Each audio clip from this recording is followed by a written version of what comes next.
আমাৰ এটা খুব ধুনীয়া অসমীয়া প্ৰবচনত আছে,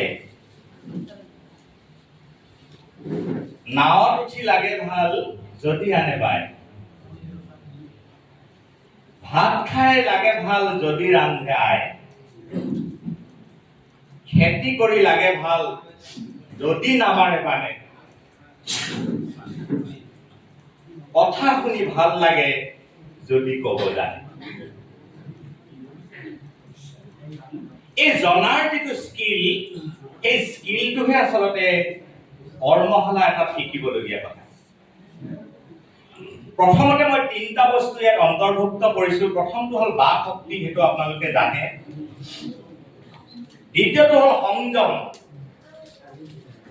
কথাতে বতা পায় আৰু কথাতে গতা খায়, হয়নে?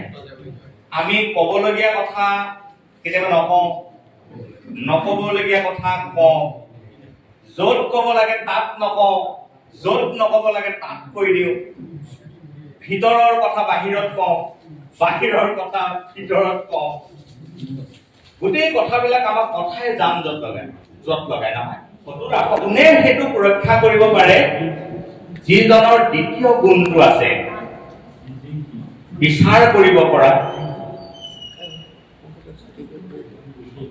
আৰু ক'বলগীয়া কথাখিনিৰ মহত্ব যিজন মানুহে অনুভৱ কৰিব পাৰে, তেওঁ সেই কামটো ভালকে কৰিব পাৰে।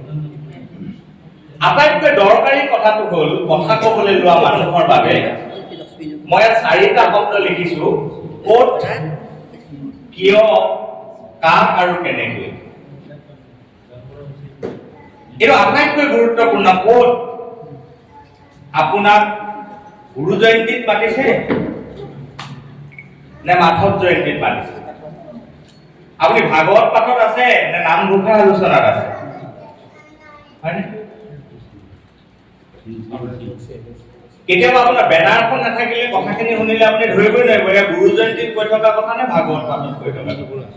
আমাৰ ভাগৱত পাঠত পতা কথাখিনিকে গুৰু জয়ন্তীত পাতো, গুৰু জয়ন্তীত পতা কথাখিনিকে আকৌ কেতিয়াবা নামঘোষা আলোচনাটো পাতো। একেবোৰ কথাৰে পুনৰাবৃত্তি হৈ থাকে, হয়নে? একেখিনি কথা। গতিকে ক'ত কৈ আছো আমি, উপলক্ষটো কি, সেইটো আটাইতকৈ ডাঙৰ কথা। দ্বিতীয়তে কিয় কৈ আছো, আমাৰ কোৱাৰ এটা উদ্দেশ্য থাকিব লাগিব নহয়। সেই উদ্দেশ্যটো সন্মুখত ৰাখি ক'ব লাগিব। আৰু কাক কৈ আছো, এইটো খুব গুৰুত্বপূৰ্ণ কথা।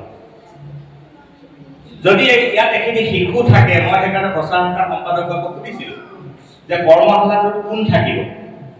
বাপে প্ৰথমতে মোক ধেমালি কৰি কৈছে বোলে চবেই আহিব, আপুনি চিন্তা নকৰিব। বোলো চব আহিলে মই কাৰ কাৰণে প্ৰস্তুত হ'ম? যিটো কথা শিশুক ক'ব লাগে সেইটো কথা যুৱকৰ কাৰণে নহয়, যিটো যুৱকৰ কাৰণে সেইটো আকৌ এই বিষয়ত ইতিমধ্যে অলপ পাৰদৰ্শী হৈ থকা সকলৰ কাৰণে নহয়। গতিকে আপুনি মোক ঠিক কৰি দিয়ক কোন আহিব। যদি শিশু হয়, শিশুৰ কাৰণে বেলেগকে কথাখিনি অলপ যোগ কৰিব লাগিব। ইয়াত বক্তৃতা দি থকা মানুহৰ ছবি লগালোহেঁতেন যদি শিশু থাকিলেহেঁতেন। মাইক্ৰফোনটো কিমান আগত ধৰিব, দুখন ছবি দি বুজালোহেঁতেন যদি শিশু থাকে। গুৰুত্বপূৰ্ণ কথা, কাক ক'ব আৰু এটা কথা কেনেকৈ ক'ব, এইটো কিন্তু শিকাব নোৱাৰি। এই কেনেকৈটোকে প্ৰতিভা বুলি কয়, কেনেকৈটোকে আৰ্ট বুলি কয়, কেনেকৈটোকে কৌশল বুলি কয়।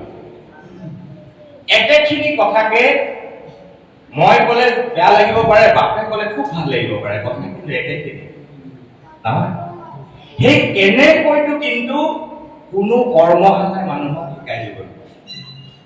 সেইটো একান্ত নিজৰ সাধনা, অধ্যৱসায়, যত্নৰ ফলত এজন মানুহে নিজে নিজৰ মাজত বিকাশ কৰে।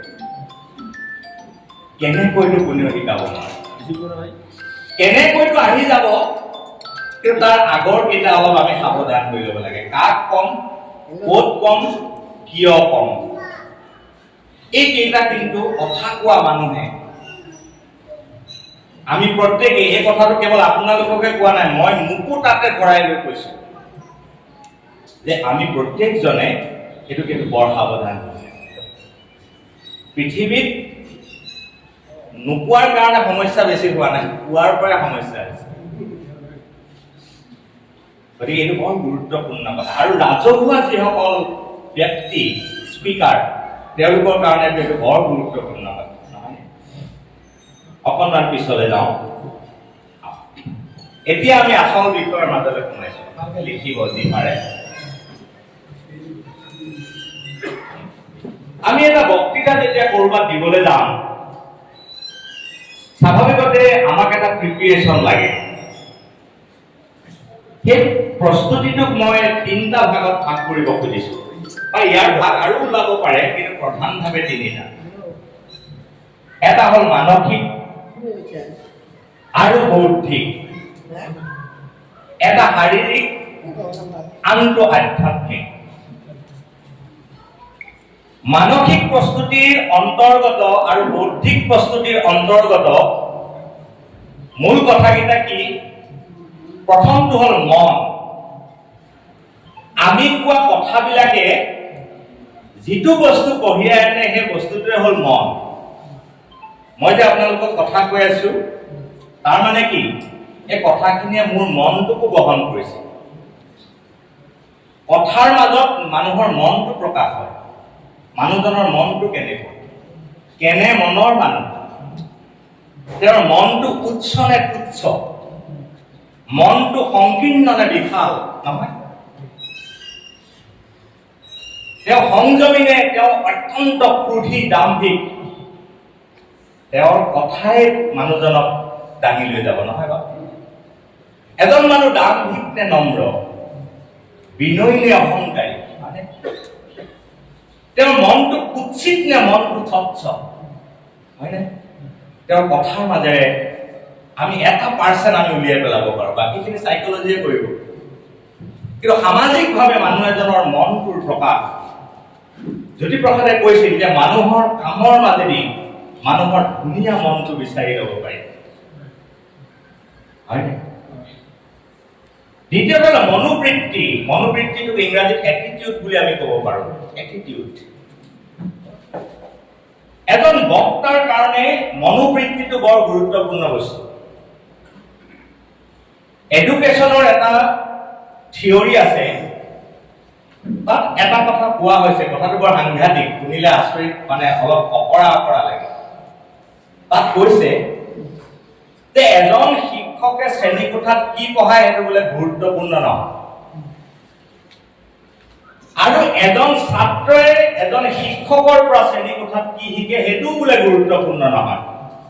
তেতিয়াহ'লে গুৰুত্বপূৰ্ণ কি? কৈছে শিক্ষকজনে কি মনোভাৱ লৈ পঢ়ুৱায় সেইটো গুৰুত্বপূৰ্ণ, আৰু ছাত্ৰজনে কি মনোবৃত্তি বা মনোভাৱ লৈ পাঠটো আহৰণ কৰিছে কৈছে সেইটোহে আটাইতকৈ গুৰুত্বপূৰ্ণ। পাঠদান কৰা শিক্ষকজনৰ মনোবৃত্তিটো যদি ঠিক নহয়, আৰু পাঠ গ্ৰহণ কৰা ছাত্ৰজনৰ মনোবৃত্তিটো যদি শিকাৰ মনোবৃত্তিটো যদি ভাল নহয়, তেতিয়াহ'লে গোটেই পাঠদান প্ৰক্ৰিয়াটোৱে আচলতে বিফল হৈ যায়। সেইকাৰণে এডুকেশ্যনৰ লগত জড়িত মনোবৈজ্ঞানিক এটা থিয়ৰীত কৈছে যে শিক্ষক এজনে শিকোৱাতকৈ ছাত্ৰ এজনৰ শিকাৰ প্ৰতি মনোবৃত্তিটো প্ৰথমতে ডেভেলপ কৰিব লাগে, জেনেৰেট কৰিব লাগে। গতিকে বক্তা এজনৰ দায়িত্ব কেৱল মাইক্ৰফোন এটা লৈ তেওঁ 3 ঘণ্টা ক'ব পাৰে কাৰণে 3 ঘণ্টা কৈ থকা, বা পিছফালে বক্তা নাই কাৰণে কৈ থকা, সেইটো নহয়। এটা মনোবৃত্তি, শ্ৰোতাসকলৰ মনোভাৱ। মই এতিয়া অলপ পিছত গৰম পাই যাম, ইমান গৰমত আপোনালোকক যদি মই 3 ঘণ্টা ৰাখো, আপোনালোকে থাকিব, কিন্তু আপোনালোকে নাথাকে। থাকিব মানে মানুহজন থাকিব, মনটো নাথাকে। মনটো থাকিব, মনোবৃত্তিটো নাথাকে, একো লাভ নহয়। গতিকে যিমান পাৰি কম সময়ত যদি মই কথাখিনি কওঁ নহয়, তেতিয়া ভাল হ'ব, হয় নহয় বাৰু? সেইটো কথা গুৰুত্বপূৰ্ণ। তাৰপিছত ইচ্ছা।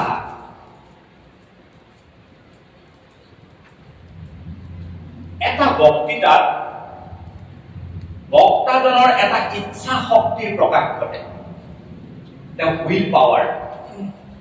সেই ইচ্ছাটো কেনেকুৱা হ'ব তাৰ আগতীয়া কথা আপুনি ক'ব নোৱাৰে, বিষয় অনুসৰি হ'ব। ধৰ্মালোচনী সভাত একহৰণ হৰিনাম ধৰ্মৰ মহত্ব প্ৰচাৰৰ প্ৰবল ইচ্ছাটো বক্তা এজনৰ তাত হ'ব পাৰে। তৰ্ক প্ৰতিযোগিতাত তাৰ্কিকজনে বিৰোধী পক্ষৰ যুক্তি খণ্ডন কৰাৰ প্ৰবল ইচ্ছা তাত দেখা পাব। বিভিন্ন ধৰণে তেওঁৰ ইচ্ছা শক্তিটো এজন মানুহৰ প্ৰকাশ হয় মনৰ মাজেদি। তাৰ লগত যি তিনিটা শব্দ লিখিছো এইটো প্ৰধানভাৱে দ্বিতীয় শব্দটোৰ লগত সম্পৰ্ক আছে, বোধ, জ্ঞান আৰু প্ৰজ্ঞা। আমাৰ দুটা খুব ভুল ধাৰণা হয়, আমি তথ্যকে জ্ঞান বুলি লওঁ, মানে এইটো আটাইতকৈ আমাৰ ভ্ৰান্তি। এজন মানুহৰ ভাগৱতৰ 1000 পদ মুখস্থ আছে, তাৰ মানে তেওঁ ভাগৱতৰ জ্ঞান আছে সেইটো নহয়। তেওঁ ভাগৱতৰ যিখিনি পদ মুখস্থ আছে সেই পদখিনি হ'ল তেখেতৰ ডাটাহে, ইটস নট নলেজ। বুজি পাইছে কথাটো? সংস্কৃতৰ এখিনি শ্লোক মুখস্থ আছে, সেইখিনি তেওঁৰ কাৰণে তথ্যহে, সেইখিনি প্ৰজ্ঞা নহয়। সেইখিনিকে যদি মাতিলে তেতিয়াহ'লে জাষ্ট এ ডাটা, এইটো তেখেত নোযোৱাকেও কম্পিউটাৰ এটা কৈ দিব পাৰিব। কিতাপখনৰ নাম কৈ দিলে ঘৰত চাই ল'ব পাৰিব। জ্ঞান আৰু প্ৰজ্ঞাটো কি? তথ্য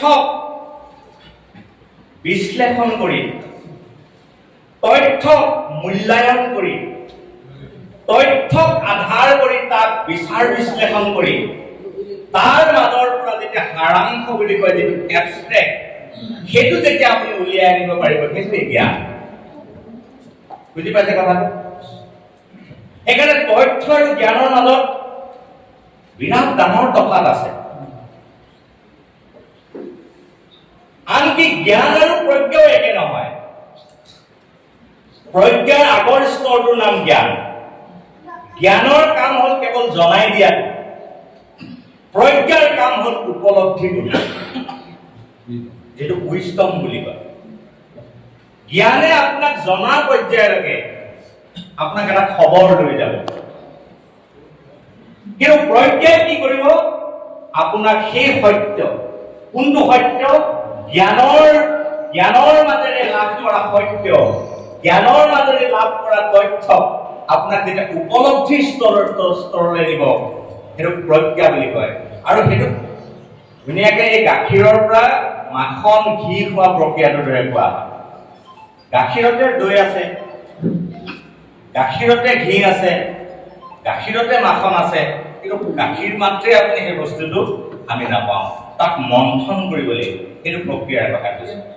গতিকে বক্তা এজনে বক্তৃতা দিবলৈ যাওঁতে নিজক বক্তাৰূপে প্ৰস্তুত কৰোঁতে নিজৰ মনৰ পৰা এটা প্ৰস্তুতি লাগে, মনোবৃত্তিৰ পৰা এটা প্ৰস্তুতি লাগে, ইচ্ছা শক্তিৰ পৰা এটা প্ৰস্তুতি লাগে, বোধৰ প্ৰস্তুতি লাগে, জ্ঞানৰ প্ৰস্তুতি লাগে, প্ৰজ্ঞাৰ প্ৰস্তুতি লাগে। এই প্ৰস্তুতিৰে আমি বক্তৃতা দিয়াৰ যিটো পথ তালৈ আমি আগুৱাই যাব পাৰোঁ। দ্বিতীয়টো শাৰীৰিকৰ ভিতৰত তিনিটা বস্তু ইয়াত মই অন্তৰ্ভুক্ত কৰিছোঁ। এটা কৈছে অভিব্যক্তি। অভিব্যক্তি আপোনালোকে জানেনে? এক্সপ্ৰেছন। আপোনাৰ ক্ৰোধ,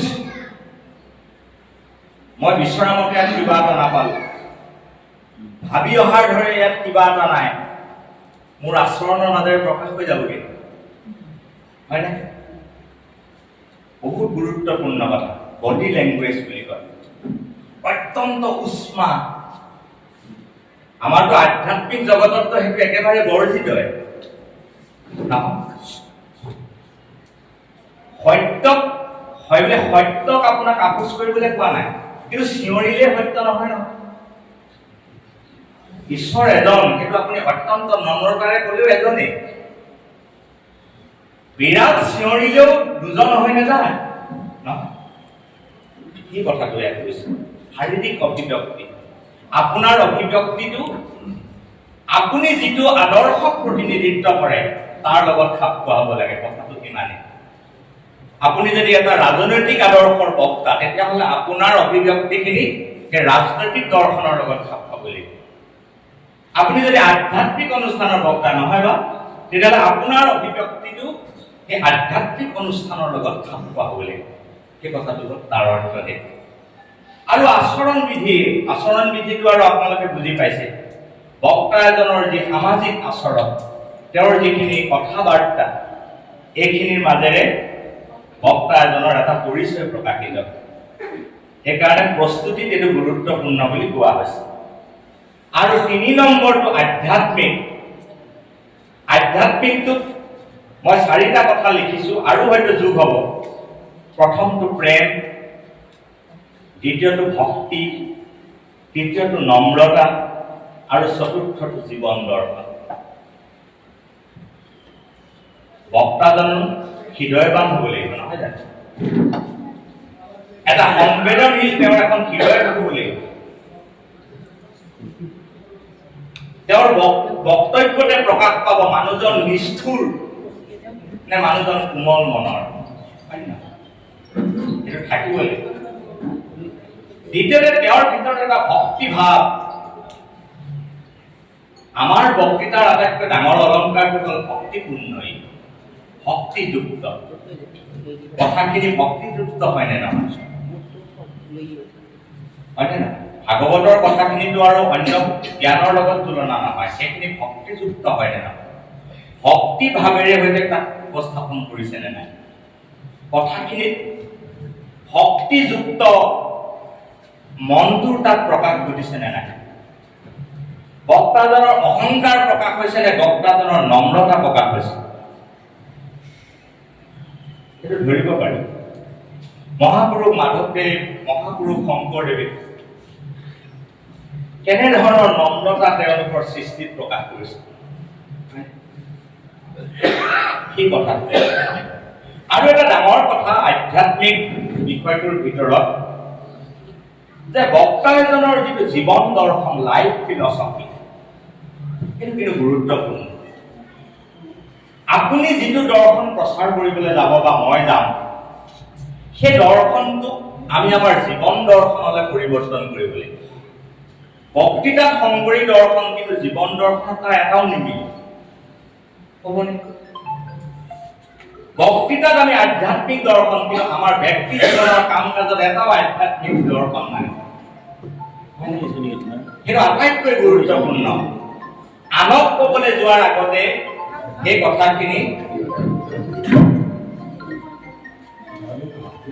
কথাখিনি নিজৰ জীৱন দৰ্শনৰ মাজেৰে সৰকাই ল'ব লাগিব। এই প্ৰস্তুতিটোৱে বক্তা এগৰাকীক পিছৰ পৰ্যায়বিলাকত উজুতি নোপোৱাকৈ আগবঢ়াই লৈ যায়। প্ৰেম থাকিব লাগিব, সমাজখনৰ প্ৰতি ভাল পোৱা, জ্যেষ্ঠজনৰ প্ৰতি ভাল পোৱা, এটা আদৰ্শৰ প্ৰতি ভাল পোৱা থাকিব লাগিব। এইটো হ'ল বক্তৃতাৰ প্ৰস্তুতি পৰ্ব। কৰিলে নাই? এতিয়া আমি তাৰ পিছৰ কথালৈ যাওঁ।